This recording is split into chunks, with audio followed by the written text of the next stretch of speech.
Guys, this is Graham here with another of G-Dog's creations, and today I'm going to be showing you my own out-of-scratch vending machine.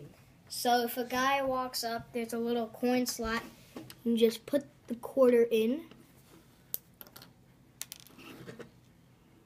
like that, and then you can, let's see, I'll take a soda. And there, he has his soda.